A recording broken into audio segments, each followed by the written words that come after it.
So, welcome everyone to another episode of the Undebatables podcast. I'm Jamil. I'm Ashlyn. And today's guest is... I'm Paul. We know this. Do Yes, we know they this? don't. Do they know this? That's an iPhone. Not even. See, Steve Jobs really wants to know who you are. Because he's dead? What? Tim Apple, then. Tim Cook. Tim Cook. Tim otherwise known Tim as Apple. Tim Apple. No, have you not? Do you know the Donald Trump quote where he says Tim Apple instead of Tim Cook? We appreciate it very much, Tim Apple. But we're... I'm not surprised, actually. Do you think he meant Tim Cook or Tim Allen? No, he was talking about Apple. Oh, Jesus. Could you imagine, like, He likes Tim Apple and Bill Microsoft. Bill Microsoft?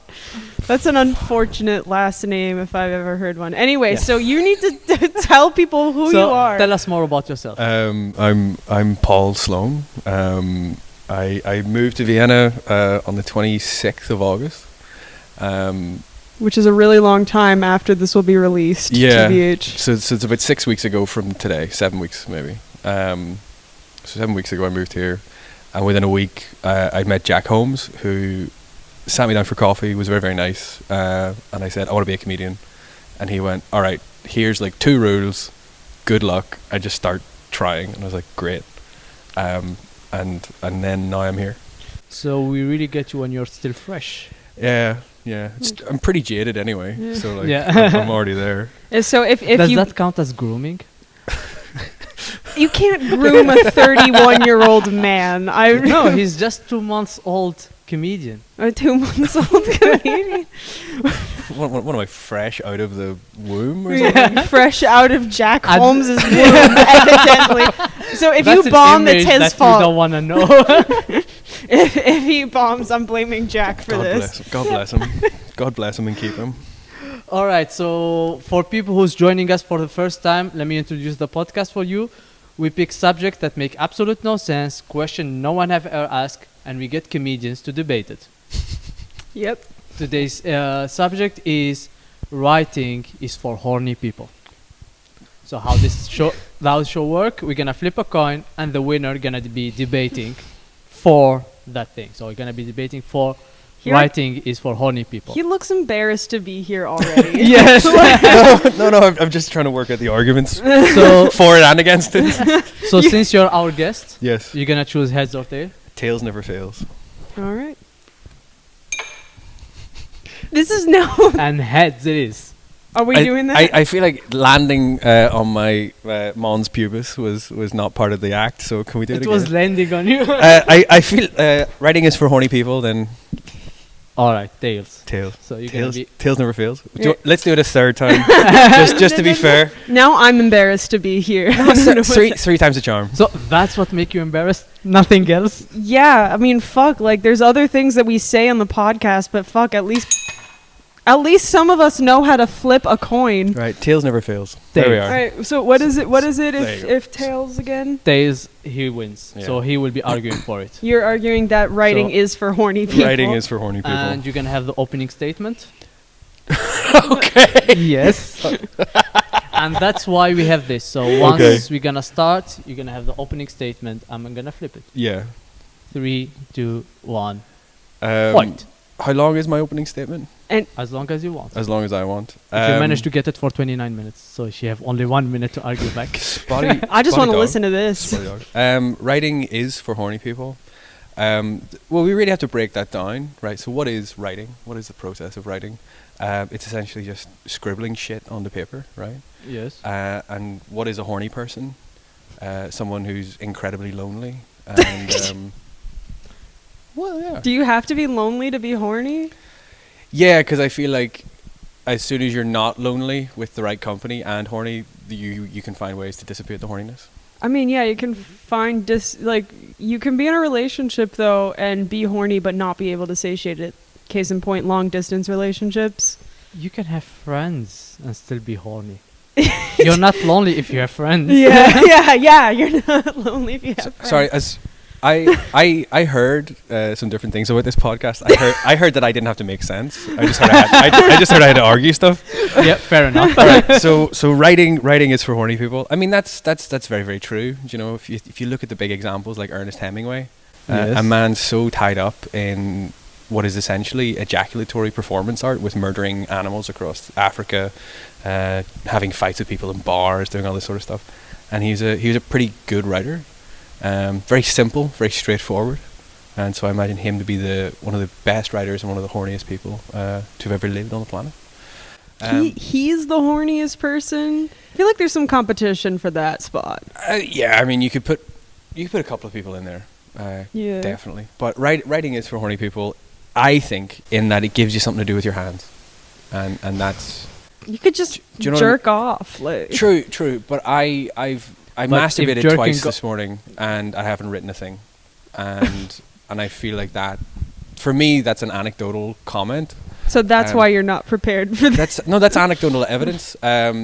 In that I But was when prepared. jerking off does not do it for you. Yeah.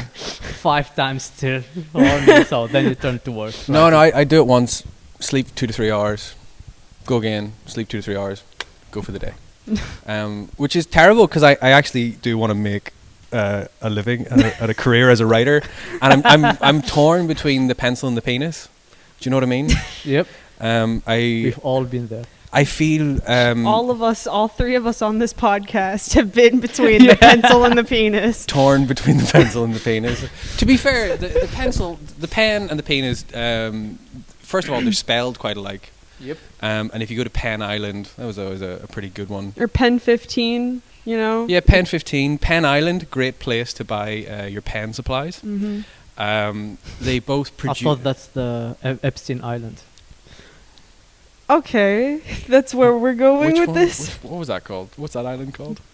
I know the plane's called the Lolita Express. It's like I almost said St. Andrew's Island, but it's something else. It's Is it Saint something? It is Saint something, I'm Oh. pretty sure. We'll put this in post. I We'll only know find it's it. called the Lolita Express because Yeah. someone told me that to me, and I was like, all right, cool. And they went, do you know what that means? And I was like, no. And they're like, have you read Nabokov? And I was like, the fuck, no. Yeah. No, I haven't. And they told me the story, and I was like, it's about a dude who wants to fuck a kid. And they're like, Yeah. yeah. I was like, Makes sense. that's a pretty big ballsy sign. Yep. Yeah. Like to call your plane the Lolita Express. Yeah. And like hand out copies of Nabokov. Like, go on, read it. Yeah. Guess what we're doing with the plane. it's like Penn State opening up a fucking child daycare center.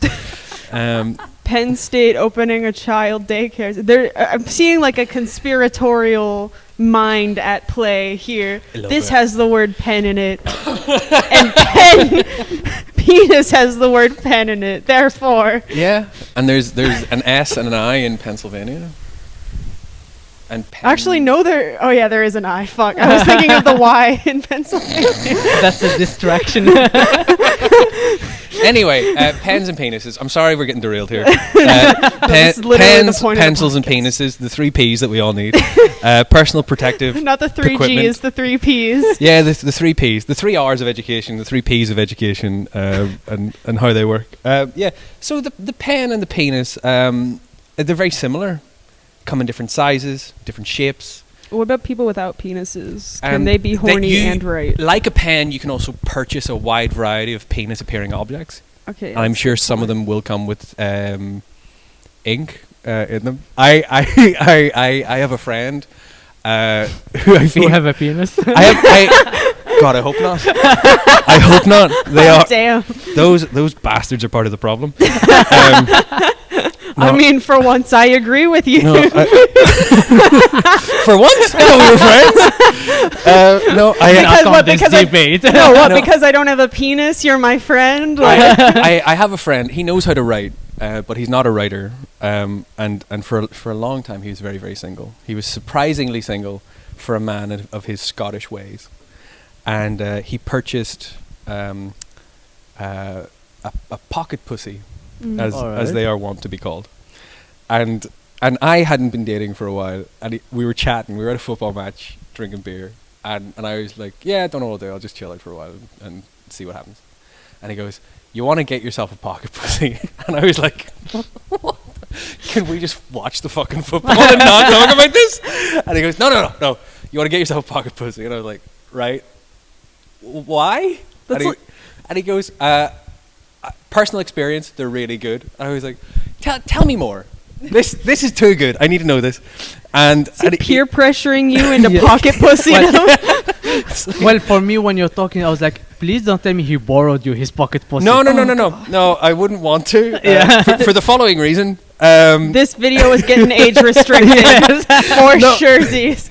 No, he had two, and he'd use one and put the other into the washing machine and clean it until he forgot, and he left them used, got himself a girlfriend and proceeded not to use them for several months.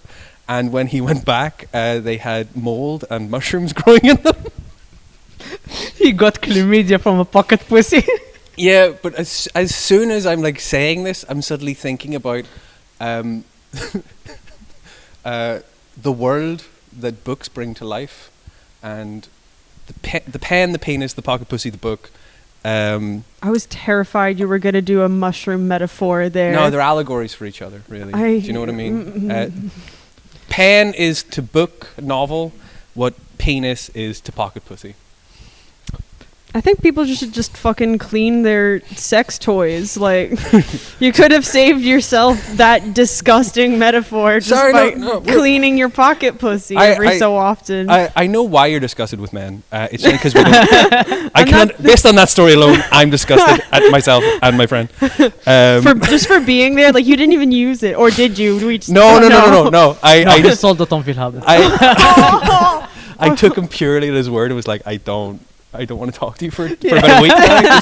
I need some time off, man. I don't want to shake your hand. The oddest thing, he now has a daughter, and he now like has a growing family, and it's like, you will always be that guy to me. You will always be that guy. Yeah. And he's a good dad. He's like really sound. He's getting himself together, and you're like, you're always the pocket pussy fella. Like, really? Is that what you are? He's your pocket pussy pal. The 3 P's. Yeah. Pocket pussy pen pal. I feel like pocket pussy should organize like a prison pen pal system. Yeah, that really puts a new meaning to pen pal if you think about it. I feel like not only is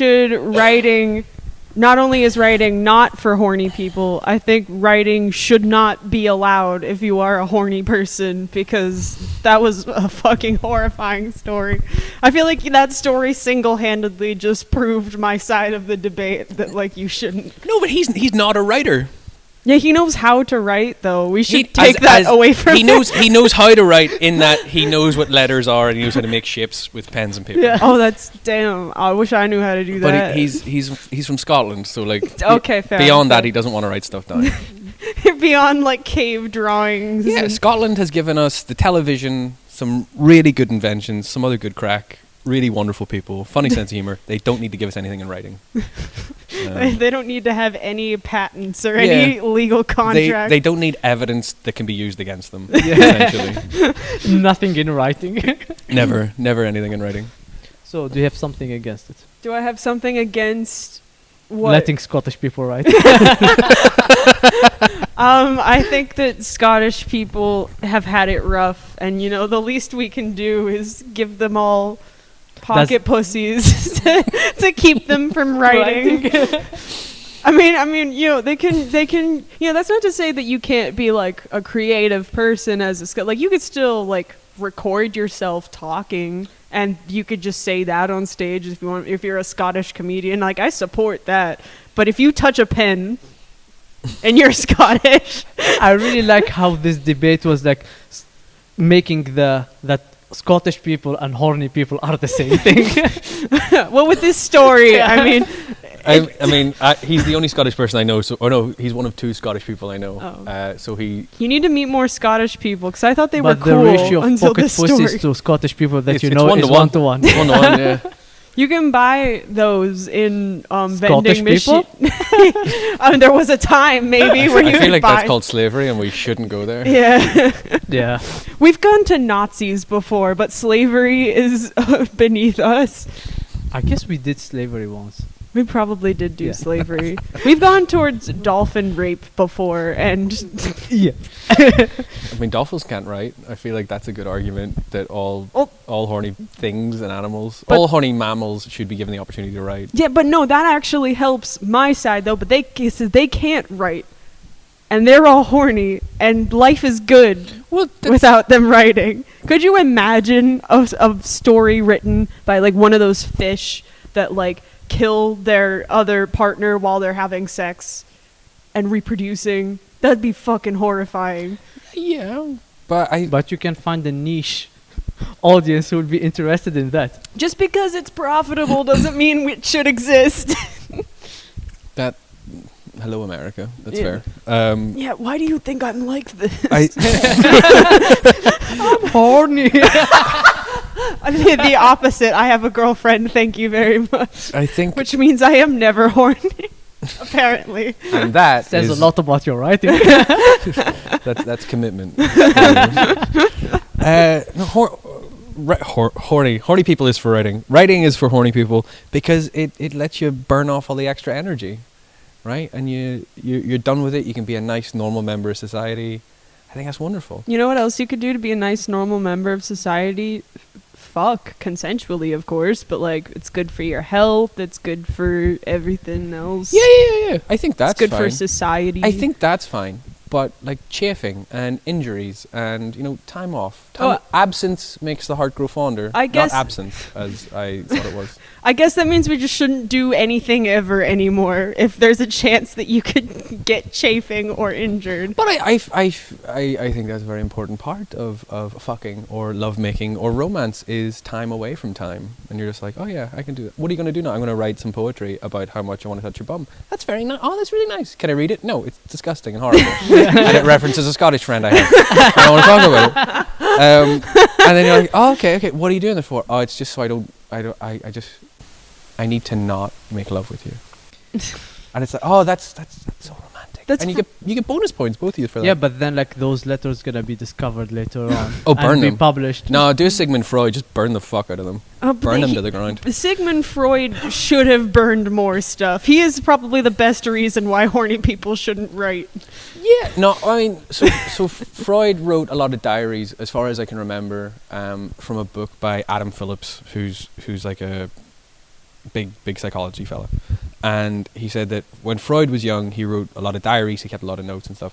And at a certain point, he was like, right, that identity is done. I'm done with that. I'm going to burn these, I'm going to write something else. And so he just erased himself from his own history. So If only he could erase himself from the rest of our history. No, no. I think the Freud's got current some good version credit. that we have of Sigmund Freud is the less horny version Yeah. of himself. And that's still too much. I think the less cocaine version of Sigmund Freud would be better, rather than the less horny version. But so the thing with Freud, and this bugs the fuck out of me. I read a book by someone who was like, Freud was a degenerate. Freud was this horrible person. Everything he's come up with is wrong. And I thought, well, if he is a degenerate, then he's writing the truth for a degenerate, which gives us research or evidence or data that we can use to treat people, which kind of proves your point wrong, right? He's a degenerate, but what he's written is still useful for us in a different format, right? And if you look at him as gospel, if you look at him as a religious book, you're going to have a bad time. Yeah. But if you look at him like, oh, that's okay, that can work, right? And I'll give you a case in point. The Oedipal complex, and I know this because I'm an adopted person, and I've had this conversation, and I really don't want to have it either. But So you're going to say it online I'm going to say it online. Welcome, adopted people, to the confusion that is us. So adopted people are one of the only groups of people that experience the Oedipal complex, or the Oedipal complex, right? Okay. So when I was 19 and I went to meet my biological mother, I had to sit with the caseworker, the social worker, and a psychologist, and they were like, "You're going to want to bang your mum," and I was like, I was like, what? And they were like, "You're gonna want to like get in there," and I was like, "Fuck me, I need to write a book just to like get this out of me." They were like, I was like, the saga begins, and I was writing it left-handed because my right hand was just Day one of trying to fuck my mom. But there's definitely something in the Oedipal complex, and Freud is very useful to understanding that, and it's to understand how that relationship is missing in your life and how you're trying to recreate it. Was Freud adopted? No, but the Oedipal complex was something he referenced from the story of Oedipus. Yeah, the Oedipus complex. Paul, you silly goose. That might be the most wholesome thing you've said so far in this podcast. But that to navigate that and to have that writing from Freud and the story of the Oedipal complex, which I never would have read had I not read Freud. I didn't read a lot of Freud. I've read like the introduction to 2 books. He was too horny to read all of it. He was too busy. I had 2 hands. I was writing with one. And then That's how I learned to turn pages with my feet. and once he discovered like audiobooks, it was game over for But don't tell him about it.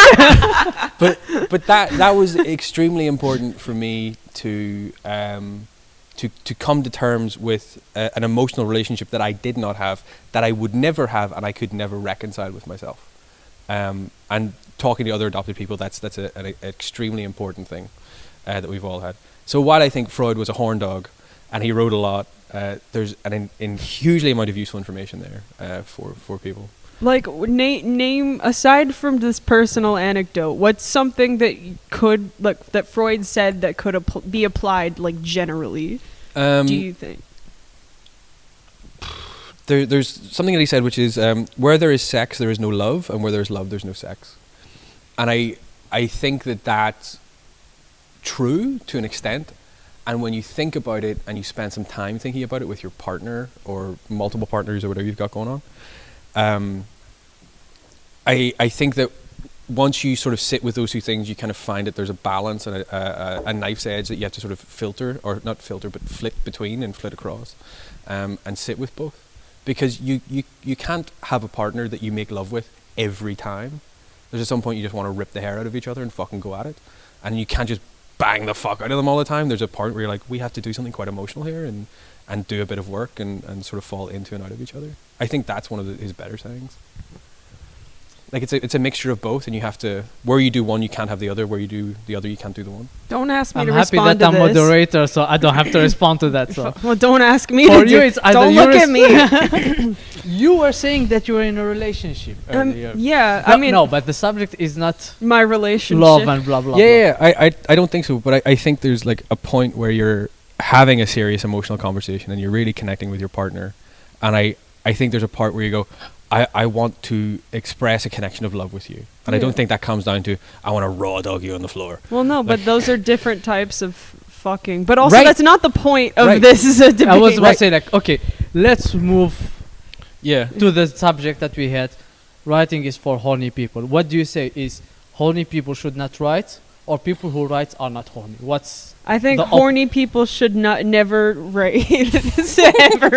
They should never be allowed to write. if I wanna No. if I may navigate? So how you gonna enforce that? well, it's gonna be. You only get 3 fingers of the whole hand. It's so okay. So like an ankle bracelet, but once you get an erection, it's like the third right. your hands goes limp. It's the worst dictatorship ever. It's 1984, but so much worse with so much more sexual you get a abuse. cock ring once you have an erection. So they send the Gestapo to your house. So Show us your penis. No. Get it out. Give us your fingers. Oh, you got ink on them. I was like, I've never seen white ink before. That's so interesting. Using semen as invisible ink and a blue light. Jeepers creepers. Yeah, that's what the Gestapo said too.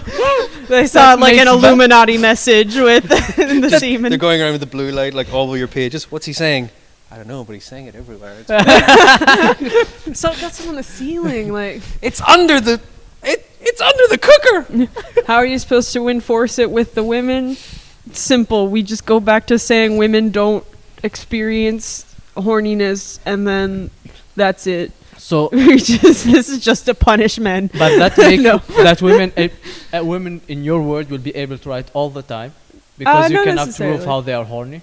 No, I was sort of saying that so that they can avoid like the very, very rigorous the very rigorous process of testing to see whether or not they're horny. I was trying to spare women from that. But sure, if you want to write, just don't be horny about it. You know what we got out of horny women writing? E.L. James, 50 Shades of Grey. Ah. Yeah. I've never even read it. Yeah, I haven't even read it. I've seen enough of like the book out of context to be like, I'm out. This is not. He takes her tampon out to fuck her in a part of this book, and I just. So this is why I think that's what a gentleman do. He does not let her do it by herself. I have really no comment on any of this. It's like opening the door for her. Okay. You know what? Can we go back to talking about how you want to fuck your mom again? Your stepmom.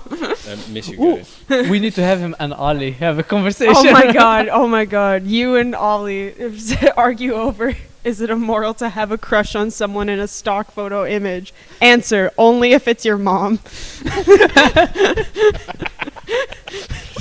Imagine that Oedipal complex where it's like, my mom was a stock photo model back in the early 2000s, and I've just never been the same. You see her everywhere. She had a secret life behind my back. Anyway, so this is why I think horny people should not write ever. Yep. What horny people shouldn't write? No, of course horny people should write. You wouldn't get half the great poems that we have. Yeah. Or name one. There's a great Chinese poem by Tzu Ye. It's like 4 lines Wow, long. way to flex your Yeah, like, It's look at me. I know Chinese and the name. and the poems. I could literally know just be making up fucking words and noises and being like, but I can't remember the words, but it kind of goes like this. No, but it's something like rough winds do rise when we meet, but when we make love, we make 3 summer months of heat. Or rough winds do rise between our sheets. When we make love, we make 3 summer months of heat. And it's like, fuck yeah! Like, Okay, those are some bars. I'm not gonna lie. like three summer, yeah. It's like, damn. But like but also like, for example, touching my dangly thing. that swing in the back of my throat. I mean, yeah. Yeah. My dingly. The best contribution to art and culture, WAP, by Cardi B and Megan Thee Stallion, we would not have. Wet ass P word. However, I am. Oh, is that what that means? What? Did you seriously not know that wet? No, I thought it was like white Anglo-Saxon Protestant, but that's wasp. And I was like, is Did it you white not? white Anglo-Protestant? I was like, why? Did you not listen to the song? No, I was too busy listening to Chinese poems. I was listening to Chinese poems going, God, I hope this isn't about like wet ass pussy. Like, you know what I mean? No, he's listening to like Freud audiobooks, like furiously jacking off. I need to find the Chinese version of wet ass pussy. I was like, certified freak. I didn't know. 7 I thought it was days like a week. white Anglo-Saxon Protestant or like white Wait, and proud or some sort of like racial thing, and I was like, oh, it's this fucking Waffles and pancakes. Yeah, I thought it was some sort of like money making scheme based on like Black Lives Matter, and I was like, I just don't give a fuck. No, sometimes you just want some good dick. Like that's all you need. Like it's not that deep, son. Yeah, But sacrifices have to be made sometimes in pursuit I thought it was that we of a better world. Khloe Kardashian Pepsi commercial thing, and they were like trying to make money off of Okay, it. Kendall Jenner. Yeah. Yeah, whatever. Yeah. One of those Kardashians. One of those fucking terrorists. Okay. He's right here. You don't have to be mean to him like that. You're a Kardashian? Worse than being a terrorist is a Kardashian. That's way worse. No, At least terrorists get things done. Fucking Kim Kardashian is studying law. She's trying to be a lawyer. Also, her Trying. her dad was a lawyer. He was a Kardashian. have you met lawyers, like generally? My dad was a lawyer, so yeah, I Have you met have. student lawyers in like Okay, not bars? student lawyers, but I can imagine All they're right, being we're almost running obnoxious. out of time. Yeah. So I would go away from lawyers and closing statement on horny people. Writing is for horny people. I think writing is for horny people. I think. Can you imagine if they didn't write, how worse they would be? Maybe just walking around all the time like sexual time bombs would be terrifying. It'd be awful. Are you saying like incels would be the I think if they they took, do a lot of writing already. I think if incels took up writing, they might actually get laid, they or- do a lot of writing though. or at least not on the wall. yeah. if they did some like personal journaling, I think that might be good. They do that, but it's publicly available. Which is essentially what Jordan Peterson tried to do when he offered his free program to them. But he based that work off James Pennebaker's work, and James Pennebaker, like, you can buy his books for $10, and yeah, I know who that is. Pennebaker's a much better dude. Okay. But Pennebaker's talking about writing about things, so I think if incels did, they might like crack through a couple of issues, they'd be all right, and then instead of cracking one off on their own, they could go out, have a good time, and maybe produce some enjoyment for themselves with another person. You're solving the rape problems and the incels by writing. Rape is a massive topic that I'm not going to touch right now with a 10-foot pole. We're gonna just write about it. No, No. just not with a pole, but maybe a pen. No, a friend of mine has challenged me to write a joke I can say on stage that's based on the topic of rape. Challenge you for rape.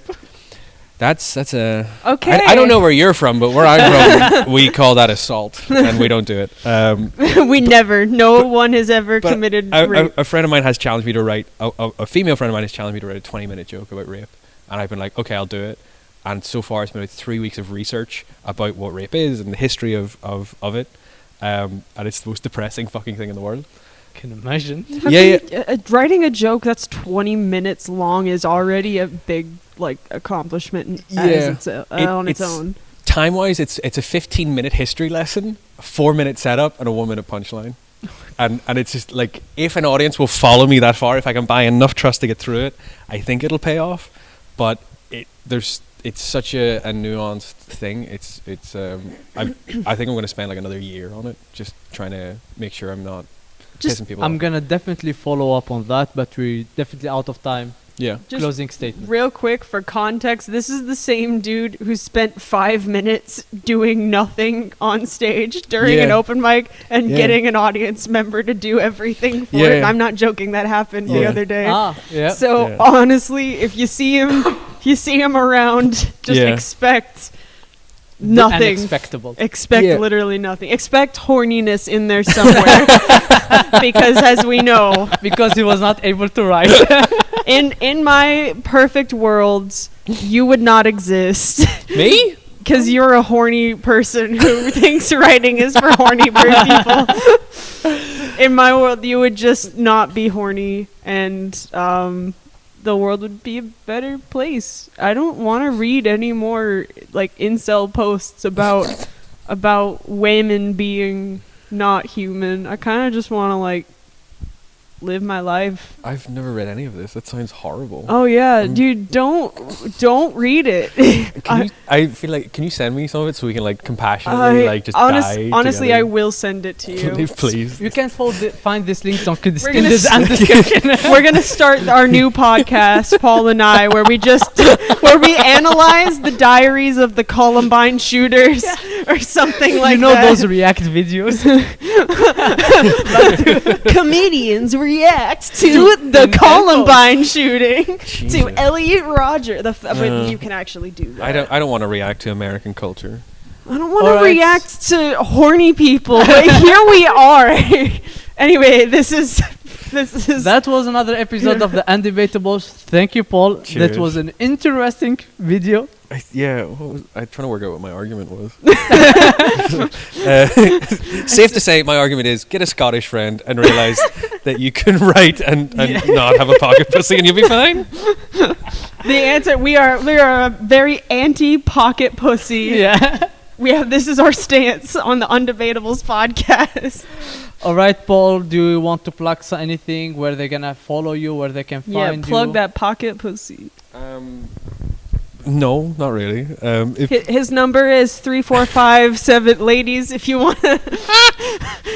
Could you imagine someone promoting their content by just being like, hey, this is my real actual phone number. Just hit me up. No, I don't really. If you see me somewhere and you like it, that's grand. I did a joke about fascists and socialists, and it was at night. Everybody was dying on stage. and I kind of got a couple of laughs, and I was like, I think that's the best I'm going to get, and I was very happy with it. And last week, on Tuesday, I think this woman came up to me at the show, and she said, I saw you at Kremladen on that terrible night when nobody laughed. I didn't laugh at all. And I was like, it's really nice to meet you. Thank you for letting Really me lovely. know. And she went, I didn't laugh at you, but you made me think. And I really enjoyed the thinking. I didn't laugh at anything else because nobody else did. So it was a very quiet night, but you left me with a good thought. And I was like, thank you. If there's one thing I like to do while being a comedian is to help people think. So just if you thought at any point during this podcast, leave a comment in the description What were you thinking about? what you were thinking about. I think I am hopeful that a lot of the comments will just be like, so he's quoted this, he's referenced this, but he's got that wrong, he's got this wrong, and there's no Chinese poet called whatever he Su said. Ye. It's okay because I will be doing that in post production. Yeah, and there's no Oedipal complex about adoptees. You just want to bang your mum. You crazy fucking cunt. You're like, yeah, class. But no, I don't really want to promote stuff. If people enjoy it, they can find me through everything. I think I'll be tagged in this anyway. Yeah, all of it will be in the description. So. Yeah. So if you like it, by all means, go for it. But if you don't, I mean, don't waste your time in the comments. Go fucking live your life and have a good time. And as usual, like, subscribe, put in comment if you think writing. Keep horniness out of that comment section. To be fair, if you have to write a comment in the comment section, that would mean you are a horny person, and good for you. That's a No, healthy libido. Absolutely not. That's a Do Since not- we want don't comments, like, don't please, subscribe. horny people, write it down. Don't subscribe. Thank you, everyone. That was another episode of the Undebatables. See you next time. Bye. Ciao.